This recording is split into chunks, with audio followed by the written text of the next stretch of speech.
Hello, everyone. Thank you for listening and watching this online workshop on occupational therapy in the early years. My name is Aoife Newcomb. I'm an occupational therapist and I work with my two senior colleagues in the SWORDS Network, Network 2. So the aim of this online workshop is to provide strategies and resources while you're waiting for parent support. And this workshop will be broken down into short videos to allow you to watch them at your own time. So during this workshop, we will aim to introduce the role of OT and the children's services. We will discuss the foundations for daily living skills. So for younger children, building the foundations for daily living skills is a very important stepping stone to the daily living skills. So we can't handwrite until we know how to grasp a pencil correctly and support ourselves to sit upright, or we can't run without learning to walk first.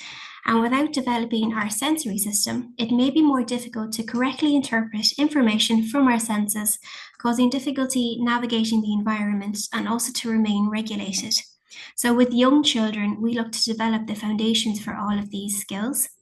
And the other videos will go into more depth into the topics of sensory, fine and gross motor skills, and play in the other videos. We will also look at developing your child's daily living skills and what this might look like for their age as well. During these discussions, we'll ask you to make note of some strategies that you feel your child might benefit from, and you can also add these to your action plan, which you will have the opportunity to download shortly. So accompanying this workshop is a parent pack. So this can be accessed using the QR code on the left-hand side. So this pack contains a variety of information, including some resources and handouts on topics that will be discussed, and also information on community services. So community services, they are a valued asset and they often provide long-term benefits. They have limited to no waiting lists. They also provide opportunity to practice our social skills, our fine and gross motor skills. They provide exposure to sensory experiences, in addition to providing support for children and families, all in a non-clinic setting. So feel free to have a look at the community resources or services close to you, or you may also be aware of some of them already. As I mentioned just briefly before there, the second QR code to the right is an action plan. So we ask that you complete this at the end of the workshop when you've watched your videos, and email it back to the duty email of the network that you are in. We have included the SWORDS network email here, but there's also emails for the other networks on the next slide. We ask you to complete this because a completed action plan will ensure that we've got updated contact details for you. It'll give us some more information on your child and also help us understand your main concerns for your child as well. We also ask that you record any strategies that you feel might be helpful on your action plan. And these can also be reviewed in the advice clinic if you wish. So you have the opportunity to book into an advice clinic, which is a 30-minute consultation with an occupational therapist. Again, you can use the duty contacts to book this. So just a little bit of information about the children's services. This can be confusing to understand even for those working in the services. So we just thought it would be beneficial to mention. So we have assessment of need, and assessment of need, also known as AON, as the name indicates, is assessment only.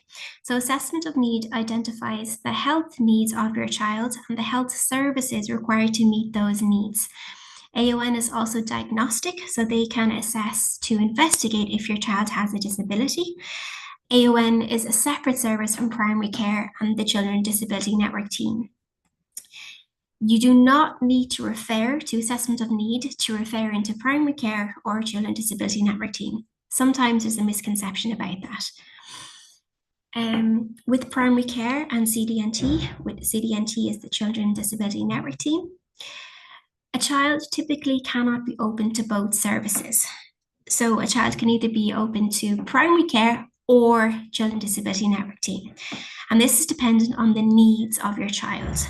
So in primary care, there is support for children with mild to moderate difficulties, and they're often supported by individual disciplines, which may be at different times depending on the waiting list of each discipline.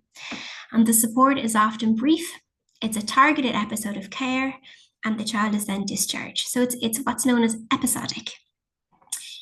In relation to the Children Disability Network team, this service model is different, and this is because they offer support for children who have a range of significant difficulties. There may be a coordinated team approach to support an individual family support plan. So with CDNT, you may have an OT and a psychologist working together. You don't typically get that in primary care. Also, just to make a quick note, CDNT, or the Children Disability Network team, was formed approximately 2 or 3 years ago. And before the Children Disability Network team, you had the Early Intervention team and the School Age Disability team and a few other services. Since CDNT is formed, the waiting list for those services has gone into the Children Disability Network service. However, since this, the criteria for CDNT has gone up, which now means that there is transfers between primary care and the Children Disability Network team to ensure that families are with the correct service. So a little bit about the primary care children's services. So there is the public health nurse. So they offer support with developmental and health checks, and they sometimes refer onwards to the community medical doctor. There's also the speech and language therapist, and they provide support for children with their communication, such as their speech, their understanding, their language, and some social interactions. There is also physiotherapy, so they provide support for children with their movement skills, mainly their gross movement skills, so their crawling and walking and their balance and their gait. There is clinical psychology, which aim to provide support with children with their learning, emotional and behavioral skills. Often children are referred in for support with emotional regulation as well. There is also a dietitian on the primary care children's service. They provide support to improve a child's nutrition, diet, and their weight. And there is also social worker support services in primary care, and they provide support to families with practical information for social issues and signposting for accessing family supports, and also for entitlements, information on entitlements as well. So some of these services run advice clinics. You don't need to refer in to access these advice clinics, and it's where you can have a telephone call with the professional about the specific needs of your child in relation to that service. They can offer resources, signposting, and some practical advice as well. The services that run advice clinics are speech and language, psychology, and social work. Occupational therapy also offer an advice clinic, but you need to be on the wait list to access this. As mentioned before, this is just the contact information for the occupational therapy duty network. So if you have any queries or questions, these are the email addresses and the phone numbers that you would ring to ask any questions, or as mentioned, to book an advice clinic, which is a 30-minute phone call consultation with an occupational therapist. With the advice clinic, it is advised to focus on one main aspect or concern, for example, sensory or fine motor, and this helps just explore the concern in more detail. After the advice clinic, you will be sent a summary and recommendations of some resources that you can trial with your child in home and at school. And there is no limit on the amount of times that you can book into the advice clinic, and they are usually run monthly.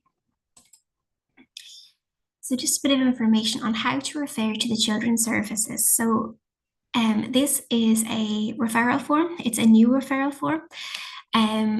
It was designed so that there's one referral form for all services. So you see on the first page, there is the different types of professions for the children's services. So it's advised just to tick whatever professions you feel might benefit your child. it's a relatively new process. So what happens is all the referrals go to the CRO, the Central Referrals Office, and they're divvied out to the services from there. So it's just advised, if you can, just keep your receipt of your referral. So what is occupational therapy, or OT for short?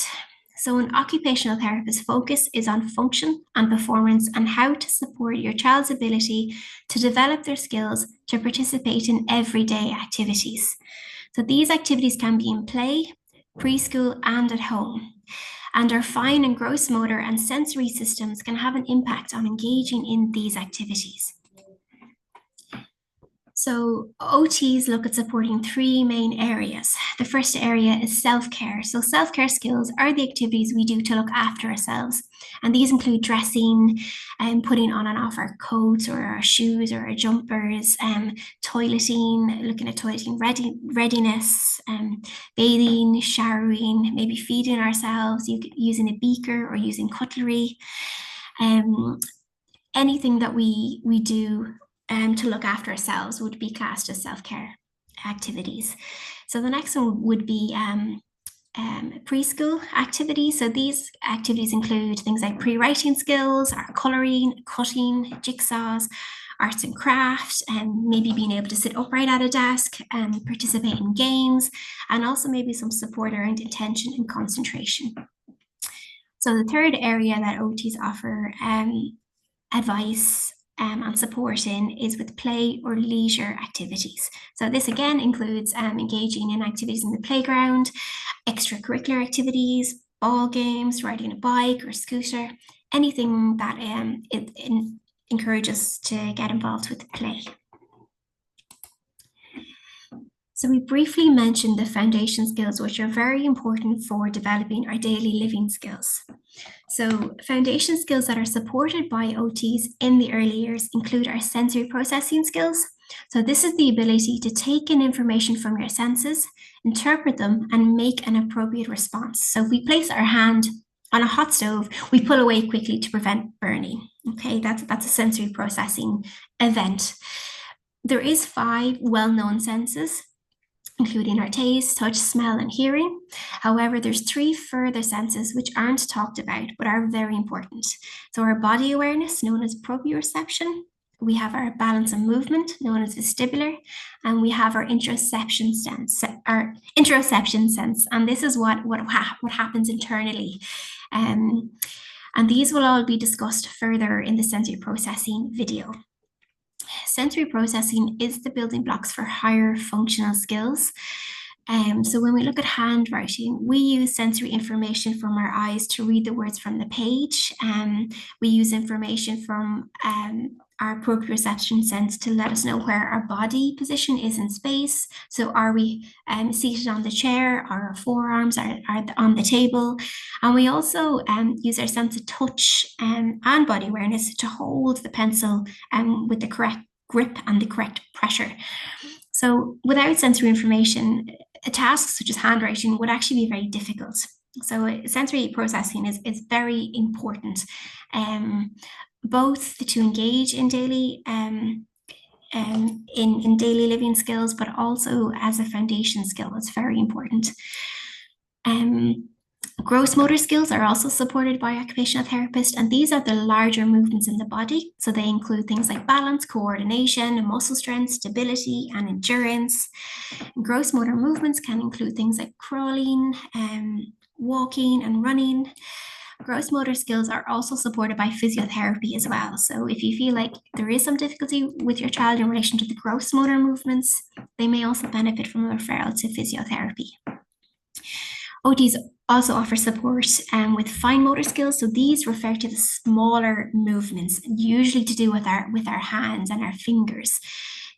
This includes things like the correct grasp, the ability to manipulate, use our both hands together, and do we see maybe a dominant side emerging as well. So it's more the finer movements that's associated with the fine motor skills. Other areas supported by other disciplines for foundation skills includes cognitive ability, such as our attention and learning. So these are supported by psychology. And language skills are very important for our foundation as well. And this includes understanding and following instructions. And this can sometimes be supported by a speech and language therapist. So another aspect that's hugely important for the foundations of daily living skills is the brain and its development. So in the first 6 years of a child's life, lots of pathways are being developed, and this is through social interactions with carers and everyday experiences. So this lays the groundwork for the pathways in the brain that will form the foundation for lifelong health and well-being. And it is in everyday experiences, connection with others, and everyday interactions that they're most important for the developing brain. And the brain is referred to as plastic, and this means that it's shaped by everyday experiences, by everyday social interactions, and our environment. And I suppose the brain is consistently plastic throughout our lives. It's just particularly forming lots of pathways in the early years, but the brain can always be changing through new experiences. There is a QR code just to watch a 1-minute video that goes into a little bit more detail about the developing brain if you wish to watch it.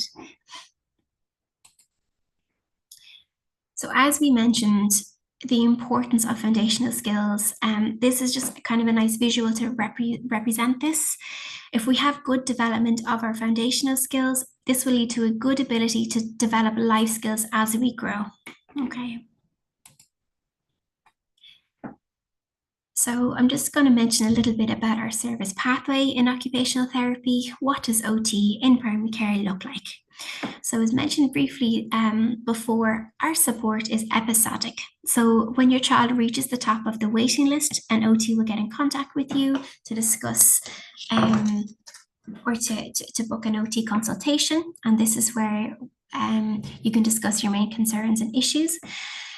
From this information, there may be collaborative OT goals that are formed, and you will receive targeted activities and suggestions for home and school in relation to this goal, and you may also be offered to attend a targeted workshop depending on the OT goal. So after this episode of care, your child will be discharged and you can refer your child into primary care or OT for further support with new OT goals. What does our OT support look like? So it may be a contact in the clinic, over the phone, or school-based, depending on the primary OT concern. It may be 1 to 3 appointments, depending on your child's need. It may include standardized, non-standardized, or play-based assessments. And we do try to conduct strengths-based approaches to support the children and families. So in relation to the strengths-based approach, OT evidence suggests a growing trend towards top-down approaches and parent education. So this means maximizing the child's existing skills and focusing on performance of specific activities.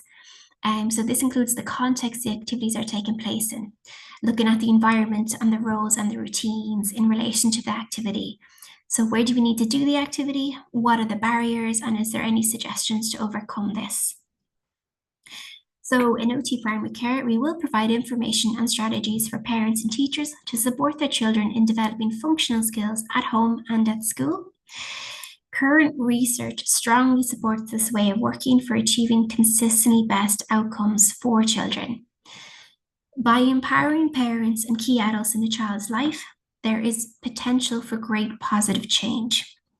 And some more of the benefits include being able to incorporate skill development into the child's everyday routine. So this can be very powerful, as the child can frequently work on an area for short, consistent durations. This means that they may also have better concentration and maintain motivation if it's short and consistent, rather than coming in to the clinic and spending an hour on fine motor skills. That would be exhausting for them, and they may lose motivation quite quickly. Another benefit of this approach means that the whole family routine is considered, And parents who are already quite busy aren't required to dedicate large blocks of time to therapy. A final benefit is in the school setting. This approach can improve teachers' awareness of how to support a child in the school. We also often suggest whole class strategies for students so that the young person isn't singled out. It encourages inclusion, and it also encourages a supportive environment that normalizes using tools to help with their regulation or fine and gross motor skills. So a little bit advice for attending our OT clinic appointments. Ideally, children must be accompanied by at least one parent or guardian to therapy sessions. If possible, we try to avoid distractions. So ideally, no siblings and mobile phones on silent. And children should wear suitable clothing, as there may be some physical activity, jumping or balancing. So if they don't have practical footwear, it might be hard to assess that properly. So it's just advised that they wear suitable clothing, including footwear as well. So thank you for listening to the introduction of the Early Years Workshop. Feel free to watch the remaining videos on more specific topics on how to support your child. And if possible, don't forget to complete your action plan and email it back to us. Thank you for watching.